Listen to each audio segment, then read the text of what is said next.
Hey guys, welcome back to Ikiinyarwanda TV channel. My name is Adeline. And my name is Betty. And my name is Piz. Welcome. Twizera ko mumeze neza, Imana ikomeje kubarindira aho muri mwese mu gikomeye mu buntu bwayo. Yeah, there is one cure here. So we're going to be using two languages today, Ikiinyarwanda n'Icyongereza, just in case wumva Ikiinyarwanda gike, wumva n'Icyongereza gike, so twaza gukoresha byombi kugira ubashe kumva neza. Well, Adena nakoze cyane for the introduction. So the topic for today is called By Grace Alone. KUBWUBUNTU GUSA. The reason why we chose to talk about this topic is because there's so many people out there that think that there's something they can do to get into heaven, or that there's something that they can do to earn God's love, but that is a misunderstood topic. That's why today we're going to talk about it, and we're going to see the scripture. What does the scripture talk about when we say that we want to go to heaven, or what can we do to go to heaven? But the Bible tells us it is by grace alone. So that's why we're going to kind of talk about it and explain. Everyone has fallen short of the glory of God. The Bible tells us everyone has sinned. Everybody on earth have fallen short of the glory of God. We were created as perfect because God creates everything to be perfect. And so we were perfect until sin entered us. And we know that God is too perfect. And so since we sin, we cannot be together with God. That is why we're on earth and He is in heaven, because we all have fallen short, and we all have sinned. But when we sinned, God had another plan. God didn't just leave us to die and be dirty, but He had another plan, which was to send His Son, Jesus Christ. That's why it says, John 3:16, that He loved us. God so loved us that He sent His one and begotten Son to die on the cross for us. Meaning, it wasn't something that Mediatrice or Adeline or Mahoro did in order for God to send Jesus. It's just, He had a plan to save humanity. He had a plan to save us as His children. So meaning that there's nothing that we can do. There's never a requirement. We cannot meet the requirement to go to heaven. But praise the Lord that He sent Jesus Christ to die on the cross for us. Amen. Yeah. So in Romans 3:23 it says, for everyone have sinned, we all fell short of of God's glorious standards. Yet God, in His grace, freely makes us right in His sight. He did this through Jesus Christ when He freed us from the penalty of sin. Amen. So by grace alone, which is what we're going to discuss more about, it's not something that you could do. It's something that you accept. See, Jesus Christ came down. He did what He had to do. He was a perfect Son. He did no sin, and He went and took all our sins, my sin, your sin, on the cross. And all He asks is for you to accept Him. Amen. I'm gonna give it to Mahoro to continue. Just now ndi bujye kuri y'ibyo medera kuvuga hasoma tugiye gusoma ari muri Abefeso 2:8 kugeza ku 9. Ese haravuze ngo mwakijijwe n'ubuntu kubwo kwizera, ntibyavuye kuri mwe ahubwo ni impano y'Imana. Ntibyavuye no ku mirimo kugira ngo hatagira umuntu wirarira. Ngo mwakijijwe n'ubuntu kubwo kwizera, just nk'ibyo media bamaze kuvuga. Ntago Yesu cyangwa se ntago igihe Yesu aza hano cyangwa se aza kudupfira, ntago yaje kukugisha Imana ngo kubwire ati hey, should I come die for you? No, ntago yaje kutubaso kubw'urukundo yadukunze, nk'uko byanditswe muri John 3:16, ngo kubw'urukundo yadukunze yaremeye aza kubabazwa. Yaje ari umwami, he still king, ni umwami ariko yemeye asiga ubwiza bwe mu ijuru aza kudupfira. So niba yaraje kudupfira, ese koko byavuye ku mirimo yacu? Byavuye ku mbese nakoze iki kugira ngo aze kumfira? Nta kintu twakoze, sibyo? Ni kubw'ubuntu. So no muri ikanitsimbuke gato mu Magalatiya 2:16 aravuze ngo nyamara tumenye yuko umuntu adatsindishirizwa n'imirimo utegetswe n'amategeko, ahubwo atsindishirizwa no kwizera Yesu Kristo. Ngo dore natwe twizeye Yesu Kristo kugira ngo dutsindishirizwe no kwizera, bitavuye ku mirimo itegetswe n'amategeko, kuko ari nta muntu uzatsindishirizwa n'imirimo itegetswe n'amategeko. Nta muntu uzatsindishirizwa n'imirimo itegetswe n'amategeko. Bro, abantu let's say muri community yacu y'Abanyafrika twishizemo ikintu that Christianity is hard, cyangwa se kuba umukristo ni ibintu bigoye cyane, ni ibintu you gotta suffer kugira ngo umukristo and all that. No, but it is not. You just have kwizera, you just have kwemera iyo mpano Yesu, iyo mpano ari we Yesu, ufite kuyemera ize ibe mbese aze ature umutima wawe. Kandi there is nothing you can do to get to heaven, because we're not perfect. Duhora tugwa all the times, tubaza umwami Yesu all the times. So community yacu yigize nkaho you gotta do this, ufite kwambara gute before ngo uza ku rusengero, ufite gukora iki ngiki. No, you just have kwizera. Iyo Yesu aje mu mutima wawe, bro, he changed you, bro. Aje changing. Yeah. Nena cyane. Hari n'andi magambo aboneka muri Steps to Christ, God's Love for Men, chapter 1. It says, the spotless Son of God took upon himself the burden of sin. He who had been one with God felt in his soul that awful separation that sin makes between God and man. Now, sinzinimba, I don't know if you are a Christian or if you're not a Christian, there is this feeling that you get, this hurt that you do when you fall into sin. Ugakurikira ukumva ko you're not as close with God as you used to be. You're not as close to God as you used to be. But I want us to understand there's people that stay in that spot. They feel so bad about their sin. They feel that separation from God. But I want you to understand that God, that Jesus Christ, when he came, he took that separation from us between God, right? He makes us one with God. That's why in John 14:6 it says, I am the way, the truth, and the life. No one comes to the Father except through me. So Jesus Christ, he came to take that line that was that line that was between man and God. He took it away. All we gotta do is go through Jesus Christ, because he was our sacrifice. So basically, in the old times, during Abraham, Moses, during that time, they used to take a lamb that was pure, and they will sacrifice it. They will kill it. But that was just a representative, so they can be forgiven of their sin. But that was just a representative of what Jesus Christ was going to come and do on earth, which is what he did. You know what I mean? So meaning, when you fall into sin, don't stay there. That part, Jesus already did that. So all you do is literally pray and say, God, I have fallen short of the glory of God, but thank God, because Jesus Christ did that for me on the cross. So every Christian, we gotta understand that it is by grace alone. You're not gonna, when you sin, you're not gonna do something in order to earn God's forgiveness. It is freely given to you. And that's why I feel like a lot of people think that Christianity is hard. It is not that hard. It is not that hard, because a lot of people, they tend to be like, how can I give icyacumi, or how can I give amaturo, and start things, and you feel like it's so heavy on you. When you allow Jesus Christ, he uses you. He makes it so easy for you. You wonder, like, but what can I not do for him? You know what I mean? And I feel like abantu baba mu makorari, abantu baririmba Imana bakora mu murimo utandukanye mu rusengero, it's not that they have to do it. It's just urukundo rw'Imana bumvishije nirwo rubayobora, and they do what God calls them to do, Yeah.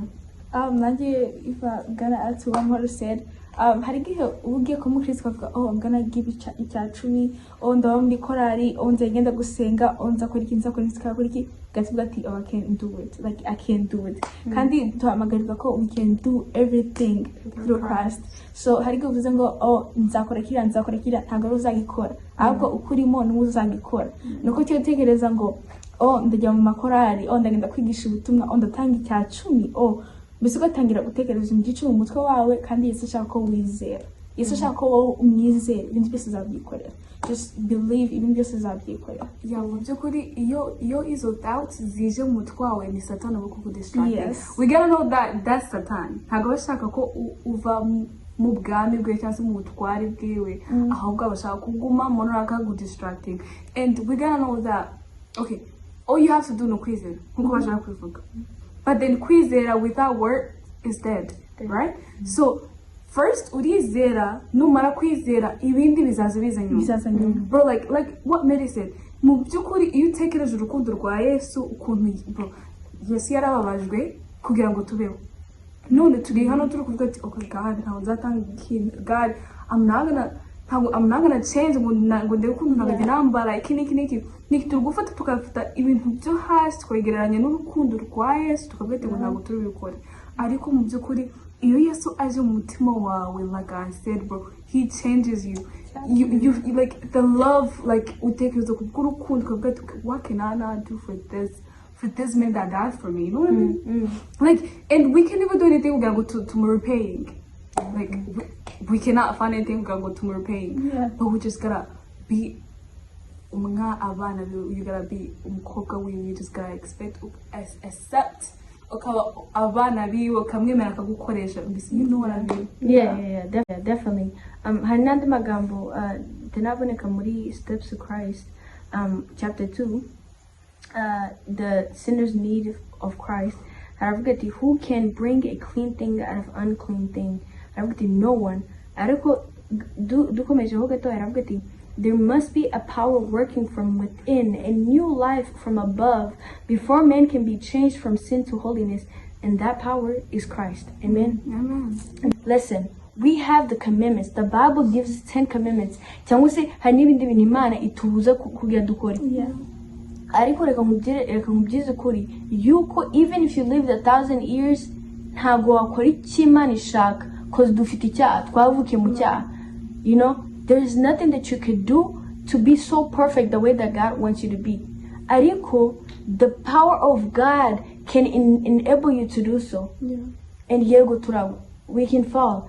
Ariko when the Father is looking at me whom sinners and I believe in Jesus Christ, He doesn't look at me as Medi. He doesn't look at me as Medi. Ariko kubera ko mfite kwizera muri Yesu Kristo, ntago ndeba ahubwo reba Yesu. Amen. That's what we're called to believe, and not to believe just dutekereza ko hari ikintu tuzakora, ahubwo twizera muri Yesu Kristo, twizera amaraso yewe. It is by grace alone, n'ubuntu gusa. Ni nkuko ubuntu bisone yuko umuntu aguhereza just to give it to you. He's not accepting anything back. Ariko icyo Uwiteka dusaba nuko tumwizera tukamwemera nukwemera ya mpano.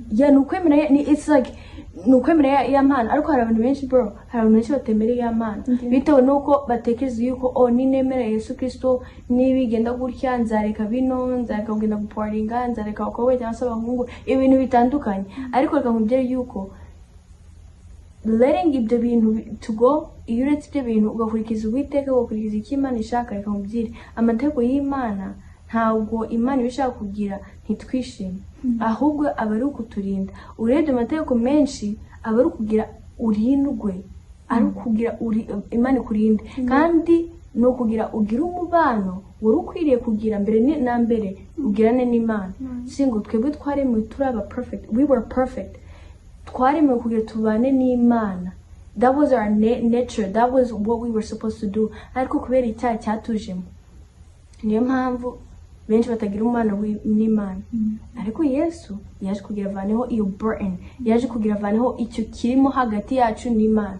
Kandi iyo ucyemeye, iyo wemeye Yesu Kristo, icyo kintu kibamo hagati gihita kizibamo. Kuko Yohana 14:6 niho hatubwira ati ngo Yesu n'ukuri n'ubugingo ntawe ujya kwa Data atamunyuze. So Imana yaturarikira kugira twemere y'amaraso, kugira twemere Yesu Kristo. Ntutekereze ko hari ikintu uzakora kugira wemerwe mu ijuru cyangwa se ngo ukundwe cyane kurushaho, ahubwo is just freely given to you. Right. So, I'm sorry, but I'm just gonna say this before I forget. But hari ibintu bitavuze henda bihita binyutsa amagambo. Ushobora kurikiza ibyo bintu, ushobora kurikiza aya mategeko, ariko ntugejeje. So basically, the foundation you just have kwizera amategeko, like I said, ibizanye gukurikiza amategeko utizeye is nothing. So you will be suffering for nothing, or you pushing yourself to do it when you don't want to do it, so it feels like a burden, like you suffering. You know what I mean? So you just have kwizera, ndirimbi bikajyanyamo. Gukora nta kwizera is nothing. Tena ni nko kuvuga ngo nsa nabi ntago njya koga, tena ngo ntago njya kuri Yesu kubera ndi umunyabyaha. Iyo wibonye ko usa nabi niho ujya koga, niyo wibonye ko icyaha niho ujya kuri Yesu. 100%. So ntago navuga ngo ntago njya kuri Yesu kuko mfite icyaha, niho bwije kugupfira kugira umusange akuvana ku ibyo byaha. So twizere Yesu, kandi ntitwumve ko dufite kureka ibi ngibi, no, byose uzabigushoboza. Wowe mugiyeho ibindi byose bizaza nyuma. Isomo rya nyuma turarisanga mu Efeso 2:8-9 haravuga ngo mwakijijwe n'ubuntu bwo kwizera, ntibyavuye kuri mwe ahubwo ni impano y'Imana, ntibyavuye no ku mirimo kugira ngo hatagira umuntu wirarira. Iyo aba byaravuye ku murimo najya mvuga ngo ndagiye gufasha abantu ndakora iki ngiki, that's all, ngatenge ndakwiryamirira nkavuga ndarangije nzajya mu ijuru, no. Ariko kubera ari impano y'ubuntu ntabwo twayiguze. Imana yaravuze ati Derine fata ibingibi kubera iki ngukunda ushaka kuzabana nawe ndabiguhaye, ntabwo byavuye ku mirimo yanjye, hoya. So niyo mpamvu dufite kwereka Yesu akaba ari butugenga. Yesu yaje kudupfira rwose, twari dukwiriye kujya ikuzimu, ariko Yesu yaje kutwitangira. So ntidufate iyo mpano yaduhaye nabi, ahubwo tuyikoreshe neza, tumwizere kugira kuri uwo munsi tuzamusanganira. Amen. May the Lord be with you guys, and thanks for tuning in. Nizo ko ano magambo tumaze kuganiraho abakoze ku mutima, kandi umwuka warabafashe kugira muyemere kandi muyasobanukirwe. Amen. And I will say that umuntu ushaka kwegera Imana cyangwa se umuntu ushaka to take that step kugira ngo abe umukristo cyangwa se ayoborwe na Mwuka Wera, don't overthink it. If you overthink it, oh my goodness, Satani aratuma nyine aba doubts ziza mu mutwe wamaze birangira ubirenze. But don't overthink it, just go ahead and kneel down in prayer and ask God for strength kugira ngo agufashe. And like she said, abari kureba video reka twese dukomeze tuyoborwe na Mwuka Wera kandi dusohoze sanza Amen. ubundi twasengera nk'umuntu ushaka gusanga Imana cyangwa ushaka kwihereza Imana, niba asenga. Data mwiza, Data ugira neza, uri Imana ikomeye, urakoze Data mwiza ko tugezemo amasaha tugenewe kumukazi maze njyaracu. Data mwiza n'amagambo tumaze kuvugira hano, ndagusabye ngo Data mwiza yumvise uko ubishaka. Turi abana b'abantu, turabona ibyaha, ndagusabye ngo urakoze kutuvugiramo, kandi ndakwinze ngo uturinde Satani kugira ngo abagiye kuyumva ntibasiga aho ngaho, ahubwo abagiye icyo bamariye ubuzima bwawe. Data hashobora kuba hari umuntu ushaka kwihereza, ndagusabye ngo umeze imbaraga. Ndakwinze ngo n'abasubiye inyuma Data mwiza bagarure ku buntu bwawe. Ndakwinze Data mwiza ngo ibyo ushaka byose byo biba, kandi ndagusabye ngo wowe utuyobora, tuyobore mu buntu bwawe, byose turabisabye twizeye ko tubibona mu izina rya Yesu.